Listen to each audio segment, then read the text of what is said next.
En un ambiente hostil en que el Partido Comunista detiene a cristianos constantemente, ella renuncia a su deber por miedo y cobardía. En un punto tan crítico, debí colaborar con los hermanos para lidiar con las consecuencias. Pero opté por dejarlos, renuncié al deber y deserté. Por eso, le embarga el remordimiento. Si no me hubiera empeñado en irme de la zona y hubiera seguido en mi deber cuando hizo falta y manejado las consecuencias con los demás, habría sido mejor. Esa experiencia se convierte en algo que no soporta recordar. Lo sentía marcado a fuego profundamente en mi interior y no se me iba. Sentía dolor y culpa al pensarlo.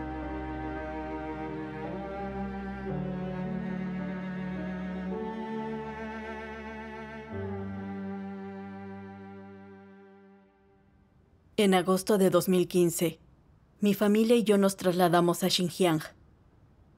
Sabía que el Partido Comunista tenía estrictas medidas de control y vigilancia. En teoría, para combatir las revueltas de la minoría uigur, el ambiente era peligroso. Tras llegar a Xinjiang, el ambiente parecía aún más tenso de lo que había imaginado. Había policías en todos lados. En el supermercado teníamos que pasar por un escáner de cuerpo entero. Al subir a un autobús, en las paradas veíamos policías con sus pistolas a la espalda. Todo esto me ponía muy nerviosa. Como creyentes ya nos enfrentamos a la detención y persecución. Además, la vigilancia y el control eran tan estrictos que estaba muy tensa, como si corriera peligro de perder la vida. Por el mes de octubre, oí que a 2 hermanas las habían condenado a 10 años por entregar libros de las palabras de Dios. ¿10 años? Sí, yo también quedé impactada por eso. Ellas no eran líderes, pero les dieron 10 años por entregar libros de las palabras de Dios. Como yo era encargada del trabajo de la iglesia, me darían 10 años como mínimo.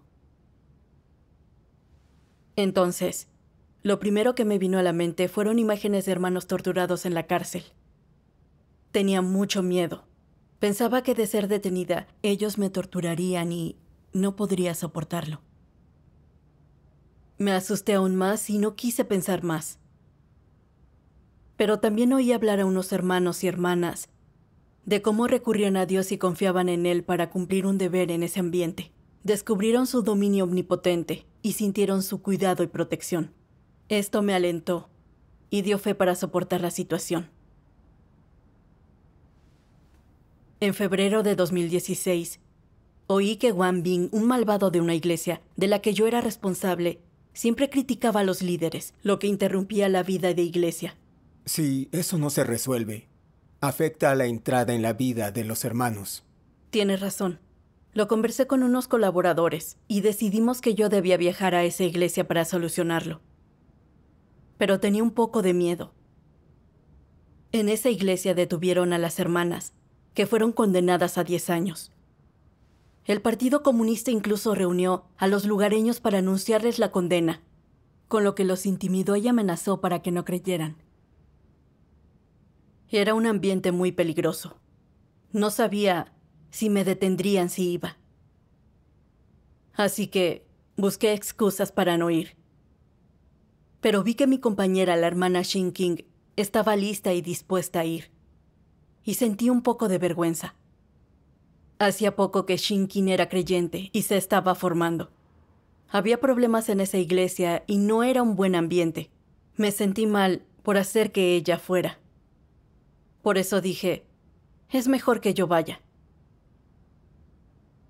Al llegar vi que Wang Bing no enseñaba su entendimiento de las palabras de Dios y que siempre criticaba a los líderes, lo que interrumpía gravemente la vida de iglesia. Hablé con la predicadora y decidimos que había que aislar a este malhechor y enseñar la verdad a los demás para ayudarlos a discernir e impedir más interrupciones. Entonces, formaríamos a la hermana Shonshin para que asumiera la labor de la iglesia. No obstante, era probable que los problemas de esa iglesia tardaran mucho en resolverse. Detuvieron aproximadamente a la mitad de los hermanos y hermanas de la iglesia. Así que de pasar más tiempo ahí, yo correría más peligro. Ya que decidimos una solución, supuse que podía dejarle el seguimiento a la predicadora. Enseguida, le delegué las tareas restantes y volví a casa. ¿Se resolvió así el problema? No. La predicadora informó que el malhechor era cada vez más descarado y que formó un bando para atacar a los líderes, lo que interrumpía la vida de iglesia. Entonces, hablé con la predicadora sobre algunas soluciones, pero el problema siguió sin resolverse. Me sentí un poco culpable. Tenía la responsabilidad de lidiar con esos problemas, pero no quise quedarme allá por miedo. Eso no estuvo bien. También me acordé de una hermana que recién se había librado por poco de la detención cuando iba en tren a nuestra iglesia. ¿Qué pasaría si acaso me subía yo a un tren y me pasaba eso? Pensé que, como líder, no podía trabajar si no se garantizaba mi seguridad. Por eso, seguí delegando los problemas de esa iglesia a la predicadora. Pero como sus capacidades eran limitadas, los problemas de la iglesia seguían sin resolverse. En septiembre de 2016, recibí una carta de allá que decía que habían detenido a 4 hermanos por entregar libros de las palabras de Dios. A Shonshin le habían dado una paliza. Unos días después, llegó otra carta. La policía la había matado a golpes. Esta noticia fue un golpe duro e inesperado. No podía aceptar la noticia. Sabía que los métodos de tortura del partido eran muy crueles, pero no imaginé que en cuestión de días mataría a golpes a una persona. Era algo aterrador. Sentí frío el aire que me rodeaba y no pude evitar romper a llorar. Estaba muy alterada y no paraba de pensar en cómo pudo haber pasado. Yo sabía que un malhechor perturbaba en esa iglesia y que sus miembros no llevaban una vida adecuada de iglesia. Yo era líder de iglesia, pero por miedo a mi detención no había sido capaz de resolver el problema. Si hubiera sido responsable o hubiera dictado órdenes entre bastidores y resuelto los problemas, recordando a los hermanos que velaran por su seguridad, quizá Shonshin no habría sido matada a golpes. Su muerte me llevó a un estado de fuerte culpa. Y estaba aterrada. Me parecía un ambiente muy opresivo, como si unas nubes negras apenas me dejaran respirar. Pero sabía que, en un punto tan crítico, no podía huir. Así que corrí a ayudar a la predicadora a lidiar con todo eso. Pero las cosas de esa iglesia no estaban controladas y supe que también habían detenido a una hermana con quien yo había trabajado. Y la policía sabía sobre los principales líderes y obreros de nuestra iglesia. Yo mantenía contacto frecuente con esos hermanos. Y si la policía veía los videos de seguridad, me preocupaba que me detuviera en cualquier momento. Si ellos me detenían y caía en la cárcel, no sabía si saldría viva. Hasta podría acabar como Shonshin, muerta a golpes por la policía siendo joven. Cuanto más lo pensaba, menos quería seguir en ese deber. Ni siquiera quería quedarme en ese lugar. Debido a que nunca abordé ese estado y no resolví el problema del malhechor que perturbó la iglesia durante varios meses, terminé por ser destituida. Luego asumí un trabajo con textos en la iglesia, pero seguía pareciéndome peligroso. Temía que me detuvieran cualquier día y realmente quería cumplir un deber en mi pueblo. Los hermanos hablaban conmigo, esperando que en un momento tan crítico me quedara a ayudarlos a lidiar con las consecuencias. Pero de verdad, me abrumaba el miedo, y no los escuchaba cuando me pedían que me quedara, por lo que acabé yéndome de ahí. En abril de 2017, a raíz de mi conducta, la iglesia me suspendió y me aisló para hacer introspección. No pude evitar llorar al enterarme de la noticia. Pero como abandoné el deber y deserté en un momento tan decisivo, sabía que era la justicia de Dios que me aislaran. Estaba dispuesta a someterme. En mis devociones leí estas palabras de Dios.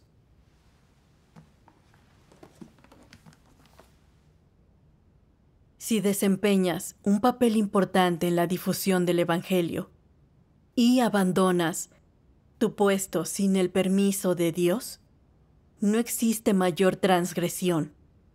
¿Acaso no es un acto de traición contra Dios? En vuestra opinión, ¿cómo debería tratar Dios a los desertores? Apartarlos. Significa ser ignorado, que te dejen hacer lo que quieras hacer. Si las personas que son apartadas sienten remordimientos, Dios tal vez aún las quiera cuando vea que se arrepienten lo suficiente. Sin embargo, con los que desertan de su deber y solo con estas personas, Dios no tiene esta actitud. ¿Cómo trata a esas personas?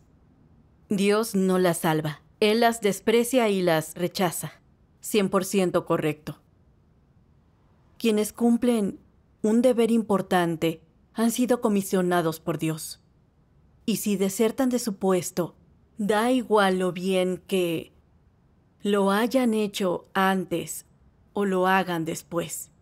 Para Dios, son personas que traicionan a Dios y nunca más se les dará la oportunidad de cumplir un deber. Dios desprecia a las personas que desertan de su deber o no se lo toman en serio por las acciones, comportamientos y manifestaciones de traición contra Dios. Porque en medio de los diversos contextos, personas, asuntos y cosas dispuestas por Dios, ellas desempeñan el papel de impedir, dañar, retrasar, interrumpir o afectar el progreso de la obra de Dios. Y por esta razón, ¿qué siente Dios por los desertores y las personas que lo traicionan y cómo reacciona hacia ellos? ¿Qué actitud tiene Dios entonces? Solo desprecio y odio. ¿Siente piedad? No. Él no podría sentir piedad. Algunos dicen, ¿acaso Dios no es amor? Dios no ama a esas personas. Estas no son dignas de amor. Amarlas es insensato y que las ames no significa que Dios lo haga. Puede que tú las ames, pero Dios no. Porque en esas personas no hay nada digno de ser amado. Por eso, Dios abandona a esas personas y no les da ninguna segunda oportunidad. ¿Es esto razonable? No solo es razonable, sino que es ante todo un aspecto del carácter de Dios, y también es la verdad. Amén. Amén. Amén. El juicio y la revelación de las palabras de Dios eran muy dolorosos. Mataron a Sean Shin y otra hermana fue arrestada. En un punto tan crítico, debí colaborar con los hermanos para lidiar con las consecuencias. Pero en cambio yo decidí huir. Nadie con un mínimo de conciencia haría algo así. No podía perdonarme por haber hecho tal cosa. Yo creía que, sin importar que hiciera mal, Dios tendría piedad de mí si me arrepentía ante Él. Pero me di cuenta de que era una noción que tenía. Dios dice que renuncia a aquellos que renuncian al deber y le dan la espalda en un momento decisivo y que no les dará más oportunidades. Al leer las palabras de Dios, supe que su clemencia y tolerancia tienen principios. Dios no perdona a ciegas a cualquier persona por cualquier ofensa ni tiene piedad de ella. Dios además es justo y no tolera ofensa. Desde el momento en que huí, creía que Dios ya había renunciado a mí. No tenía tranquilidad alguna. Me embargaba el pesar. Ya no sé cuántas veces oré por eso, ni cuánto lloré. Abandonada por Dios o no, quería prestarle servicio para compensar mi deuda. Y me tratara como me tratara, lo que Él hiciera sería justo. No me quejaría aunque me mandara al infierno, pues lo que había hecho había sido muy ofensivo e hiriente para Él. Había sido creyente todos esos años. Me había sacrificado un poco y quería alcanzar la salvación. Pero jamás imaginé que ante la persecución del Partido Comunista codiciaría la vida, abandonaría el deber y lo traicionaría, lo que sería una transgresión atroz.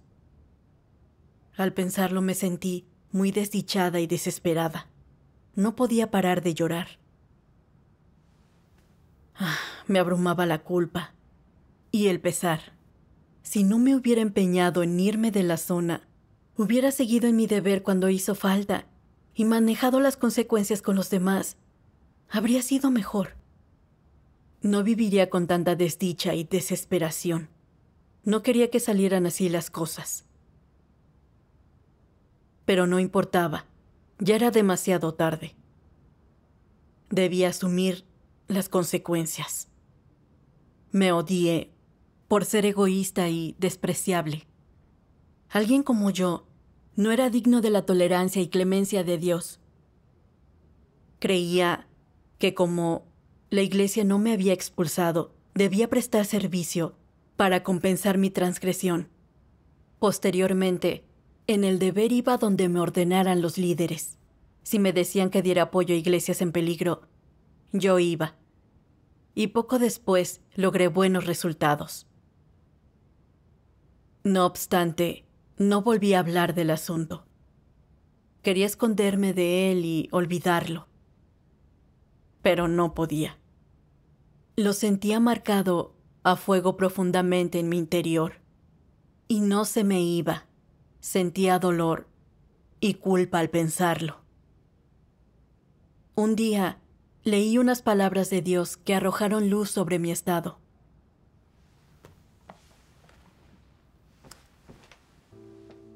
Dios Todopoderoso dice: los anticristos suelen ignorar la seguridad de los hermanos y hermanas para protegerse a sí mismos. Si algún lugar es seguro, o si algún trabajo o deber puede garantizar su seguridad y no entraña riesgo, se muestran muy favorables y activos para ir allí, para alardear de su gran sentido de la responsabilidad y lealtad. Si algún trabajo conlleva riesgo y puede salir mal, si el gran dragón rojo puede atrapar al que lo desempeñe, entonces se excusan y se lo pasan a otra persona y buscan una oportunidad para eludirlo. En cuanto hay peligro o en cuanto hay un asomo de éste, piensan en la manera de librarse y abandonan su deber, sin preocuparse por los hermanos y hermanas. Solo les preocupa salvarse a sí mismos del peligro. Puede que en el fondo ya estén preparados. En cuanto aparece el peligro, abandonan de inmediato el trabajo que están haciendo, sin preocuparse de cómo va el trabajo de la iglesia, de la pérdida que pueda suponer para los intereses de la casa de Dios o de la seguridad de los hermanos y hermanas. Lo que les importa es huir. Incluso tienen un as bajo la manga, un plan para protegerse. En cuanto el peligro se cierne sobre ellos o son detenidos, dicen todo lo que saben, exculpándose y eximiéndose de toda responsabilidad. Entonces están a salvo, ¿no? Cuentan con un plan semejante. Estas personas no están dispuestas a sufrir persecución por creer en Dios. Tienen miedo de ser arrestados, torturados y condenados. El hecho es que hace tiempo que han sucumbido a Satanás. Les aterroriza el poder del régimen satánico y les asusta aún más que puedan ocurrirles cosas como la tortura y los duros interrogatorios. Con los anticristos, por tanto, si todo va bien y no existe ninguna amenaza para su seguridad o incidencia en ella, si no hay peligro posible, pueden ofrecer su fervor y lealtad, e incluso sus bienes. Pero si las circunstancias son malas y pueden ser arrestados en cualquier momento por creer en Dios y cumplir con su deber, y si su creencia en Dios puede hacer que los despidan de su puesto oficial o que sus allegados los abandonen, entonces serán excepcionalmente cuidadosos. No predicarán el Evangelio, ni darán testimonio de Dios, ni cumplirán con su deber. Cuando hay el menor indicio de problemas, se vuelven muy tímidos. Ante el menor indicio, desean devolver inmediatamente a la Iglesia sus libros de las palabras de Dios y todo lo relacionado con la fe en Él, a fin de mantenerse a salvo e ilesos. ¿Acaso no es peligrosa una persona así? Si son arrestados, ¿no se convertirían en Judas? Un anticristo es tan peligroso que puede convertirse en Judas en cualquier momento. Siempre existe la posibilidad de que dé la espalda a Dios. Además, son egoístas y mezquinos hasta el extremo. Esto viene determinado por la naturaleza y la esencia de un anticristo. Los anticristos son extremadamente egoístas y mezquinos. No tienen verdadera fe en Dios, y mucho menos devoción a Él. Cuando se topan con un problema, solo se protegen y se salvaguardan a sí mismos. Para ellos, nada es más importante que su propia seguridad. No les importa el daño causado a la obra de la Iglesia, mientras sigan vivos y no les hayan arrestado. Eso es lo que cuenta. Estas personas son egoístas hasta el extremo. No piensan en absoluto en los hermanos y hermanas ni en la obra de la Iglesia. Solo en su propia seguridad. Son anticristos. Amén. Amén. Cada palabra de juicio y revelación me llegó directa al corazón. No podía esconderme, no podía huir. Yo era esa clase de persona que solo quiere protegerse ante el peligro, sin pensar en la labor de la Iglesia ni en la vida de los hermanos. Era egoísta y despreciable. Cuando llegué a Xinjiang por primera vez, vi que aquel era un ambiente terrible. Corría peligro de ser detenida o de morir. Lamenté haber ido allá por mi deber. Cuando supe que una mala persona perturbaba en una iglesia que debía ocuparme, puse excusas para no ir por miedo a la detención y a la tortura. Y fui a regañadientes, pero como solo pensaba en mi seguridad, me fui pronto sin haberse resuelto las cosas. Era consciente de que había graves problemas en esa iglesia y de que debía ir a resolverlos. Pero quería salvar mi pellejo. Usé mi puesto para dar órdenes en vez de hacer trabajo práctico. Hasta obligué a otros hermanos a lidiar con eso, mientras yo me escondía en un lugar seguro de forma indigna. Por eso los problemas de esa iglesia no se resolvieron durante meses. Incluso inventé una excusa que parecía razonable, que como líder tenía que proteger mi seguridad para hacer mi trabajo. Pero en realidad solo buscaba una excusa para huir del peligro. Y cuando mataron a golpes a Shonshin, seguí pensando en mi propia seguridad, preocupada por si me detenían, por si me torturaban hasta la muerte. Incluso deseé una oportunidad de dejar el deber y ese peligroso lugar.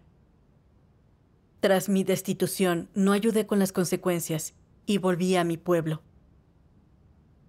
Allá, los hermanos no me reprendieron, pero en el fondo sentí el abandono, el disgusto y la condena de Dios hacia mí. Lo que más lamentaba era que la iglesia me había nombrado líder a cargo de tantos hermanos y hermanas. Pero en un momento difícil huí sin importar si los demás vivían o morían, o en cómo se entorpecería la labor de la iglesia. Fui una traidora que codiciaba la vida y el hazme reír de Satanás. Eso se convirtió en una herida en mi corazón. Los hechos demostraron que era una cobarde y que vivía de forma egoísta, sin humanidad alguna. Las palabras de Dios daban en el clavo y revelaban las despreciables motivaciones ocultas en mí. No podía seguir huyendo de la realidad. Entonces, percibí intensamente mi profundo pecado de traición a Dios y que no merecía su salvación. Además, recordé que Dios se ha encarnado 2 veces para salvar a la humanidad y que lo ha dado todo. Hace 2000 años, el Señor Jesús fue crucificado para redimir a la humanidad y dio hasta su última gota de sangre. Ahora, en los últimos días, Dios ha vuelto a encarnar para salvar a la humanidad.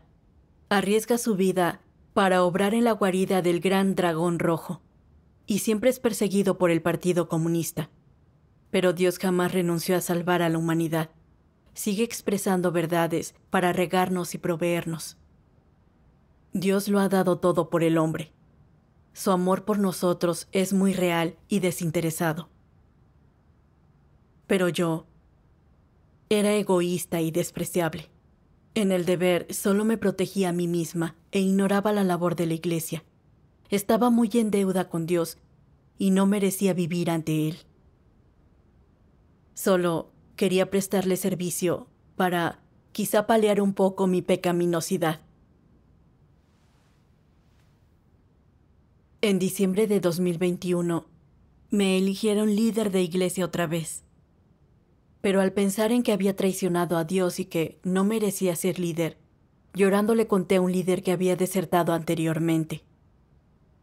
El líder me dijo: «Fue hace años, y sigues estancada en ese estado de negatividad e incomprensión. Así es difícil recibir la obra del Espíritu Santo». Cierto. Cuando fallamos, no podemos sumirnos en la negatividad y la incomprensión porque nos aleja más de Dios. Hay que buscar la verdad para comprender su voluntad. Sí. Yo también pensaba que si habían pasado años, ¿por qué seguía tan deprimida por mi transgresión y malinterpretaba a Dios? ¿Cómo podía corregir mi estado? Después me esforcé mucho por orar y buscar. Leí estas palabras de Dios.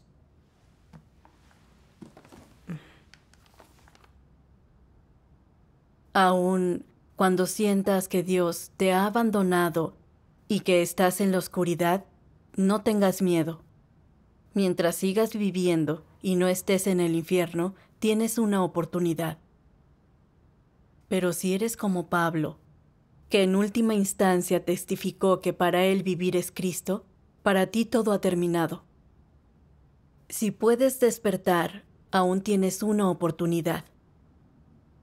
¿Qué oportunidad te queda?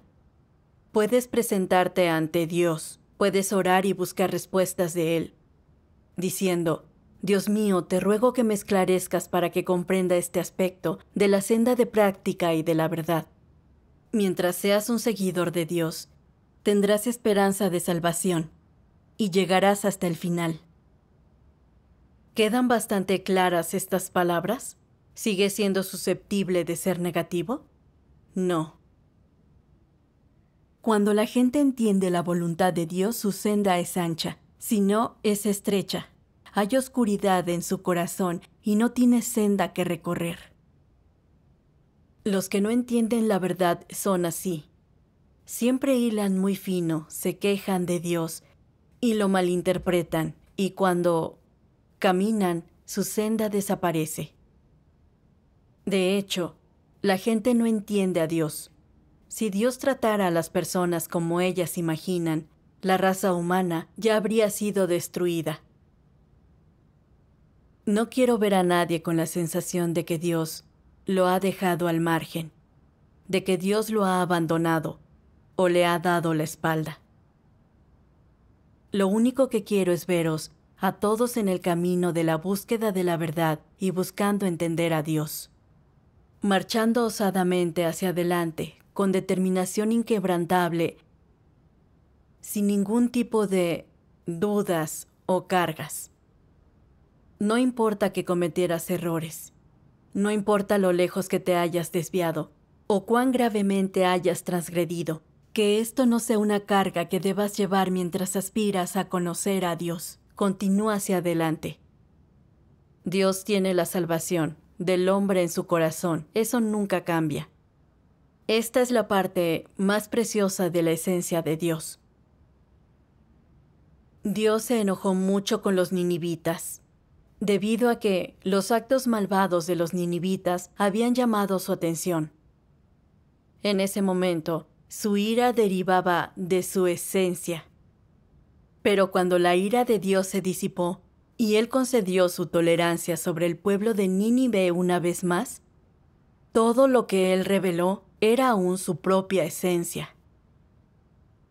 La totalidad de este cambio se debía a un cambio en la actitud del hombre hacia Dios. Durante este tiempo, el carácter inofendible de Dios no cambió.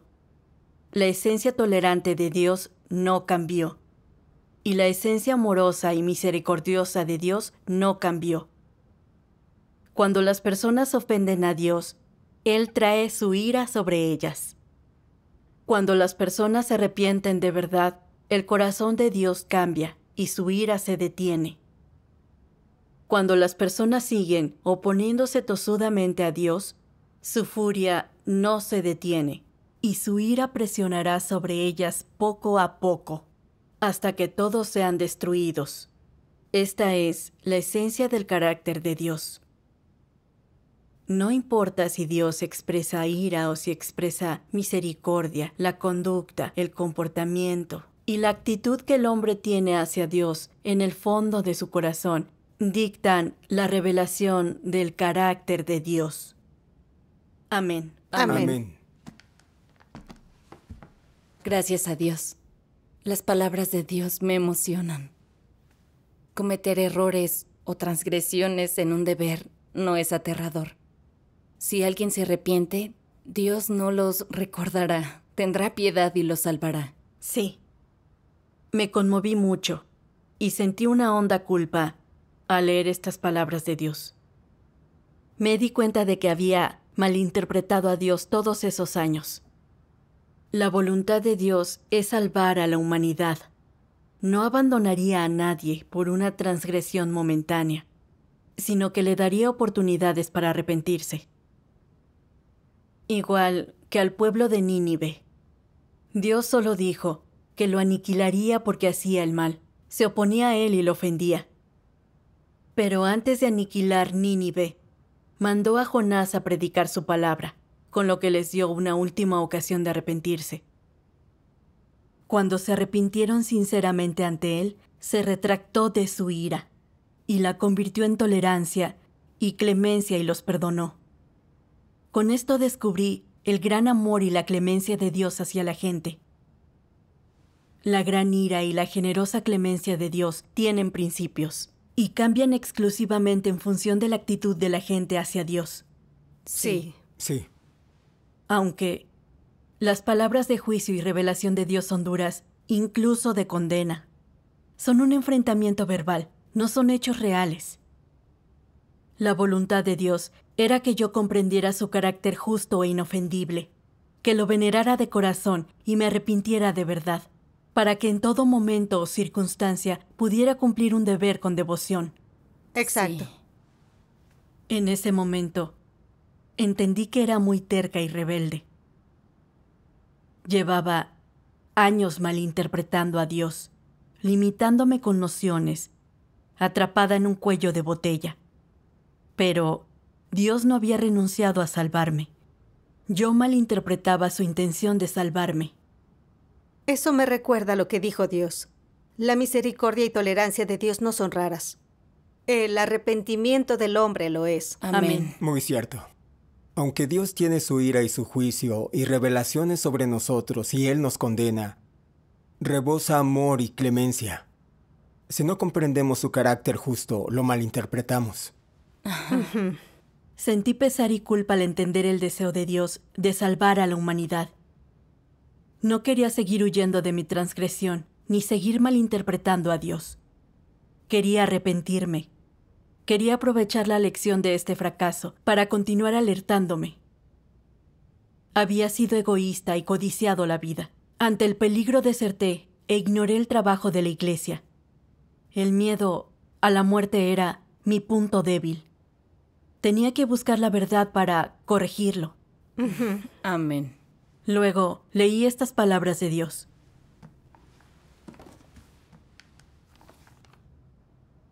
Desde la perspectiva de las nociones humanas, si pagaron un precio tan grande por difundir la obra de Dios, al menos deberían haber tenido una buena muerte. Pero esta gente fue torturada y murió antes de tiempo. Esto no corresponde con esas nociones. Pero Dios hizo precisamente eso, dejar que pasara. ¿Qué verdad se puede buscar en que Dios permitiera que pasara? Que Dios dejara que murieran así. ¿Fue su maldición y su condena, o su plan y su bendición? Ninguna de las dos. ¿Qué fue? La gente de hoy reflexiona sobre su muerte con mucha angustia, pero así eran las cosas. Los que creían en Dios morían así, lo que angustia mucho a la gente. ¿Cómo se explica esto? Cuando abordamos este tema os ponéis en su lugar. ¿Vuestro corazón está entonces triste y sentís un dolor oculto? Pensáis, estas personas difundieron el Evangelio de Dios, debería considerárselas buenas. Entonces, ¿cómo pudieron llegar a tener ese fin? De hecho, así fue como murieron y perecieron sus cuerpos. Este fue su medio de partir del mundo humano. Pero eso no significaba que su resultado fuera el mismo. No importa cuál fuera el modo de su muerte y partida, ni cómo sucediera. Así no fue como Dios determinó los resultados finales de esas vidas, de esos seres creados. Esto es algo que has de tener claro. Al contrario, aprovecharon precisamente esos medios para condenar este mundo y dar testimonio de Dios. Estos seres creados aprovecharon su vida, lo más preciado, aprovecharon su último momento para dar testimonio de las obras de Dios y del gran poder de Dios, y ante Satanás y el mundo declarar que las obras de Dios son correctas, que el Señor Jesús es Dios, que Él es el Señor y Dios encarnado. Hasta el último momento de sus vidas, siguieron sin negar el nombre del Señor Jesús. ¿No fue esta una forma de juzgar a este mundo?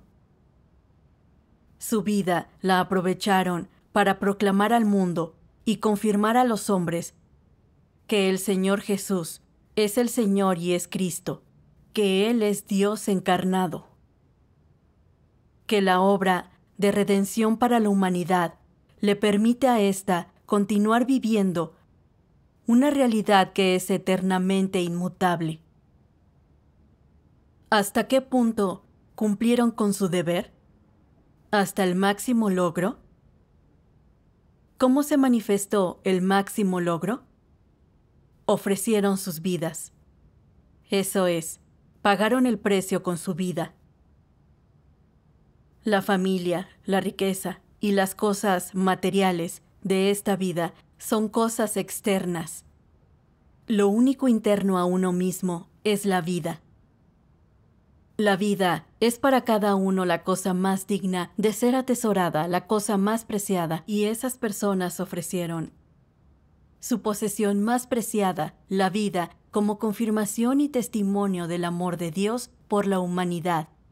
Hasta el día de su muerte siguieron sin negar el nombre de Dios o su obra. Y aprovecharon el último momento de su vida para dar testimonio de la existencia de esta realidad. ¿No es esta la forma más elevada de testimonio?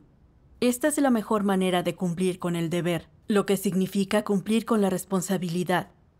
Cuando Satanás los amenazó y aterrorizó, y al final, incluso cuando les hizo pagar con su vida, no anularon su responsabilidad. Esto es cumplir con el deber hasta el fin. ¿Qué quiero decir con estas palabras? Quiero decir que utilicéis el mismo método para dar testimonio de Dios y difundir el Evangelio. No es necesario que lo hagas, pero debes entender que es tu responsabilidad, que si Dios lo requiere, debes aceptarlo como una obligación moral. Amén. Amén. Sentí vergüenza tras leer las palabras de Dios. Muchos santos dieron su vida y derramaron su sangre por difundir el Evangelio. A muchos martirizaron por causa de Dios. A unos los lapidaron o arrastraron hasta matarlos. Algunos fueron echados en aceite hirviente. Y muchísimos misioneros sabían que por venir a China podrían ser asesinados, pero se arriesgaron para venir a compartir el Evangelio de Dios. Y ahora, por difundir el Evangelio, muchos creyentes han muerto en manos del partido. Han sacrificado su vida para dar rotundo testimonio de Dios. Ellos fueron perseguidos. Sus muertes tienen sentido y son bien vistas por Dios. Es verdad. Morir por difundir el Evangelio y por dar testimonio de Dios es lo que más valor y sentido tiene. Sí. Antes no tenía claro esto, sino que quería seguir viva. Creía que todo acababa con la muerte. Ante la persecución del partido, dejé el deber y viví de forma indigna. Es una transgresión grave y una mancha permanente. Cuando enfrenté situaciones terribles sin ser detenida, traicioné a Dios por miedo a morir. Vi que no comprendía el omnipotente dominio de Dios. Lo que debamos afrontar en la vida, lo que suframos, lo predestina Dios. No podemos huir de ello. Sí. Cierto. Gracias al esclarecimiento y guía de Dios comprendo esto, y pude corregir mis perspectivas y abordar la muerte correctamente. Esta idea me dio más fe. Luego, afrontara lo que afrontara, me amparaba en Dios y daba testimonio, sin dejar el deber ni traicionar a Dios. Gracias Amén. a Dios. El 6 de julio de 2022, mi compañera me buscó y me dijo nerviosa: pasó algo. Han detenido a 3 líderes. Me sentí incómoda al oír eso. Habían mantenido contacto con muchas personas y familias, y uno de ellos había hablado con nosotros unos días antes. Debíamos ocuparnos de las consecuencias para evitar pérdidas mayores. Pero yo seguía sintiéndome cobarde y asustada. Si la policía vigilaba a esos hermanos, yo podría caer en su trampa, si tenía contacto con ellos. Pero recordé la dolorosa lección de cuando había desertado, que había traicionado a Dios y ofendido su carácter. Era un dolor que jamás olvidaría, y no quería repetir el error. Así que no dejé un minuto de orar a Dios. Dios mío, tengo algo de miedo ante lo que estoy afrontando hoy, pero esta vez quiero ser fiel al deber y no huir. Por favor, dame fe y fortaleza. Avisé a los hermanos que estuvieran atentos a su seguridad y llevé los libros de las palabras de Dios a lugares seguros. Luego se me ocurrió que mi casa tampoco era segura. Por eso quise ir a decírselo a mi suegra, para que fuera a alquilar un cuarto ese día. Al acercarme a la entrada, vi a 2 chicos jóvenes vestidos de negro. No me atreví a entrar, sino que fui a casa de un pariente a averiguar qué pasaba. Allí supe que ya habían detenido a mi suegra. y averigüé que aquellos hombres de negro eran policías. Después me enteré de que una hermana que había salido a decir a los hermanos que se trasladaran no había vuelto y que probablemente había sido detenida. Las circunstancias no me permitían pensar mucho. Me apresuré a ocuparme de otro trabajo con la hermana que tenía por compañera. Más tarde supe que era una operación de detenciones coordinada del Partido Comunista y que entre la noche del día 5 y la mañana del 6 habían detenido a 27 personas. Ante una situación tan terrible, sabía que Dios me daba la oportunidad de decidir otra cosa. Antes había desertado y traicionado a Dios. Esta vez no podía volver a defraudarlo. Debía confiar en Él y colaborar con los demás para lidiar con las consecuencias y cumplir mi deber. Pensando así, me sentí más en calma y en paz. Fue una experiencia valiosa. Si buscamos la verdad y aprendemos de los errores, el sufrimiento vale la pena. Sí. Cuando vuelvo a hablar de mi transgresión, puedo afrontar y reconocer que codicio la vida y soy egoísta y despreciable, pero que ya no quiero ser esa clase de persona. Quiero que esa transgresión sea como un timbre de alarma para mí, que me recuerde que no debo repetir ese error. Ese fracaso hace que desprecie el carácter corrupto en mí y que no quiera seguir viviendo de forma egoísta. Ahora, cuando veo a hermanos en un estado similar, me acerco a hablar con ellos, para que comprendan el carácter justo e inofendible de Dios y lo vean como advertencia. Esa transgresión está grabada dentro de mí y duele mucho, pero se ha convertido en una valiosa experiencia de vida. Gracias a Dios. Gracias a Dios. Es buenísima esta experiencia.